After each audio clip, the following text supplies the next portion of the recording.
एक और साधक का सवाल है। ये राजस्थान चूरू डिस्ट्रिक्ट के, इनका नाम है राम रतन। तो प्रेमी का भाई का सवाल है, महाराज जी हमारे को माया क्यों लगी, दुख पर दुख भोग रहे हैं, अब इससे कैसे पीछा छूटे। मतलब हमारे को ये माया क्यों लगी, ये मोह माया क्यों लग गई, जबकि हम भगवान के अंश हैं। तो इसका एक ही उत्तर है, अकहम जो अपना था उससे मुंह मोड़ लिया, विमुख हो गए, उसकी तरफ बैक कर लिया हमने पीठ। और जो अपने नहीं है उनको भ्रम में अपना मान लिया और उनकी तरफ मुख कर लिया। बस मतलब अपना था उसको छोड़ दिया, और जो अपना नहीं था, दूसरा था जो स्वार्थ सिद्ध करके दुखी करते हैं, उनसे अटैचमेंट कर ली। मेन एक रीजन। अब सवाल उठता है, कब विमुख हुए हम, कब भगवान से पीठ की हमने। जब से भगवान है। कब से हैं भगवान पता नहीं, सदा से। जब से भगवान है, जब से हम भी हैं। कोई अता पता बता सकता है? अनंत का कोई अता पता कौन बताएगा। सदा से माया लगी है। सदा से जब हम ये शरीर धारण करें तब से हमने अपने आप को आत्मा जो हम हैं वो नहीं माना, हम शरीर है ये मान लिया।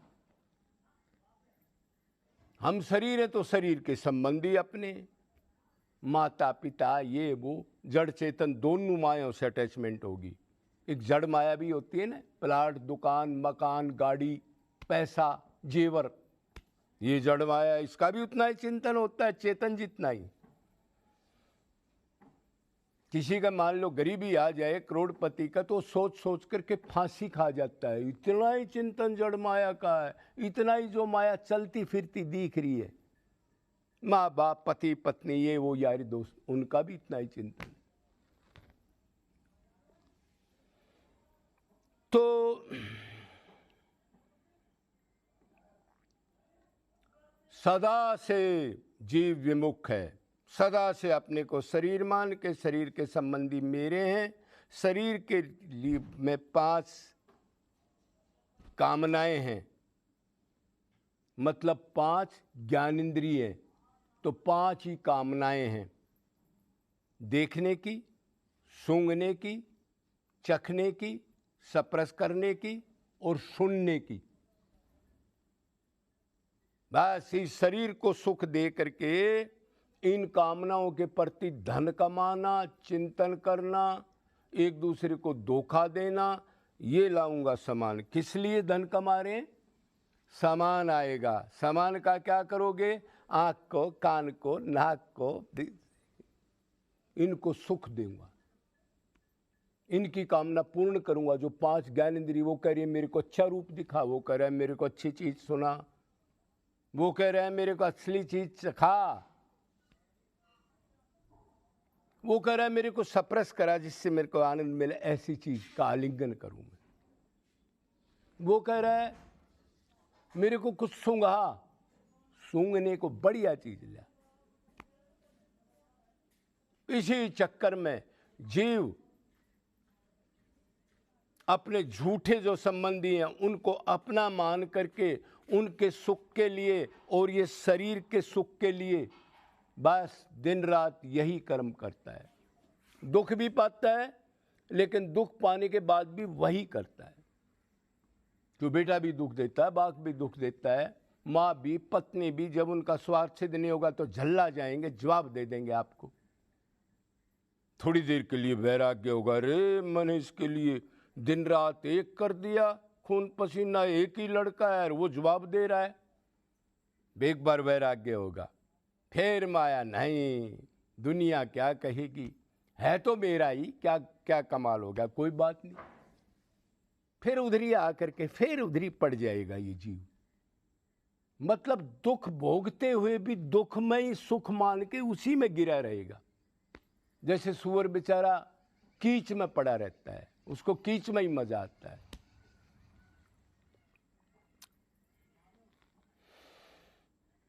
ये स्मरण जरूरी रखना है, हम आत्मा हैं और भगवान के ही नित्य दास हैं, और उससे नज़दीक हमारे पास कोई रहता ही नहीं। ऐसा यार है जो 0/100 सेकंड भी एक इतने भाग में भी अलग नहीं रहता हमारे से।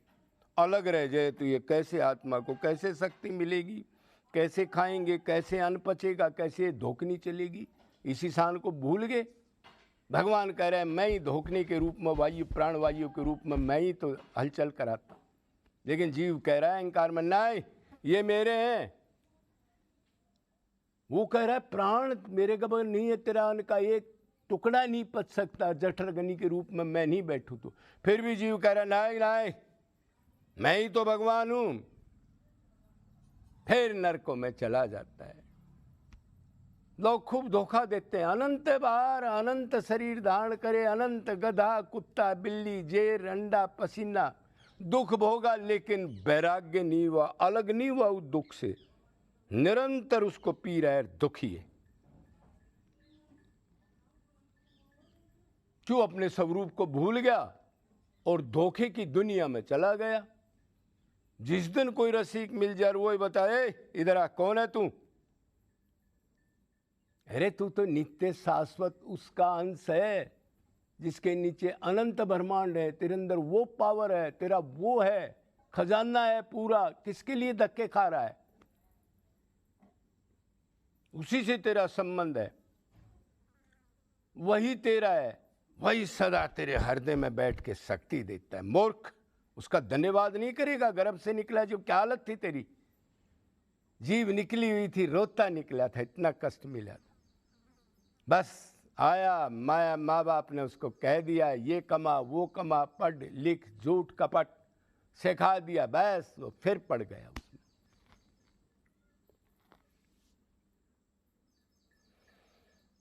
तो भगवान ही हमारा, श्री कृष्ण ही माता है, पिता है, पत्नी है, पुत्र है, दोस्त है, सारे संबंध उससे हैं, नित्य निरंतर।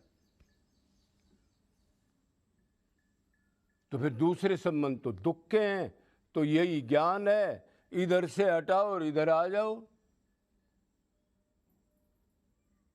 और भक्ति क्या है? बस ये समझ के दृढ़ निश्चय कर ले, अगर इधर दुख है, मैं शरीर नहीं हूं, ये शरीर के संबंधी दुखी करते हैं, नश्वर शरीर है, पता नहीं कब खुश जाए, देव दुर्लभ तन है, बड़ी मुश्किल से मिलता है, और ये सिर्फ आनंद प्राप्ति के लिए ही मिला है। आनंद भगवान के पास है, तो फिर उनमें कैसे आनंद ढूंढेगा जब ज्ञान हो जाएगा? जिस दिन ये जान लेगा, तो यही रीजन है हमारे को माया क्यों लगी। भगवान ने माया नहीं लगाई, जीव ने अपने आप विस्मरण करके असली चीज को छोड़ के, मतलब जहां आनंद है, जहां अमृत है, उधर नहीं, गटर के पानी को ही अपना मान लिया, उसी को चाटता रहता है। और फिर नरक की योनियों में फिर कभी मनुष्य जन्म मिलता है, फिर यही करता है। ये कारण है। तो इस कारण को मिटा दो। जो तुम्हारा संबंधी है उससे संबंध बना लो, उसका चिंतन करो, उसको कर्म अर्पण करो, उसी की पूजा करो, उसी का मनन करो, उसी को नमस्कार करो। और बाकी देवता ये संसार वाले और कुछ जो बना रखे हैं, वरुण कपूर इंद्र, इनसे पीछा छुटाओ, सब माया के अधीन है। शाश्वत शांति। मम माया दुरत्तया माँ में भी ये प्रपदनते माया में ताम तरनते थे। अर्जुन ये मेरी है माया शक्ति, मेरी शक्ति उतनी माया है तो जड़, लेकिन जो मेरी ही शरणागत हो जाए, एव एकम ही, ये नहीं इधर भी, फिर उधर देवता भी हैं, फिर उधर पितर भी हैं, फिर उधर वो भी है, फिर वैदिक कर्म भी है, फिर कर्म कांड भी है। नहीं, उनका जवाब मैं दूंगा। वैदिक जो काम है, लौकिक काम है, आप नहीं करोगे तो मैं कहूँगा मेरी पूजा कर ली, सब कुछ कर लिया, हटाओ। फिर डर किस चीज़ का? तो अपने को अपने पहचानो, हमारा संबंधी कौन है, और आज से उससे संबंध बनाओ, विचलित ना हो, और उस पर बैठ जाओ अनन्य निष्काम भाव से। फिर देखो आपको लक्ष्य मिल जाएगा। ये माया तो उसके आगे थर थर कांपती है। यमराज मोत माया, गोलोक बैकुंठ में जा करके उधर झांक भी नहीं सकती माया। फिर आपको कैसे लगेगी? बोलो वृंदावन बिहारी लाल की जय जय।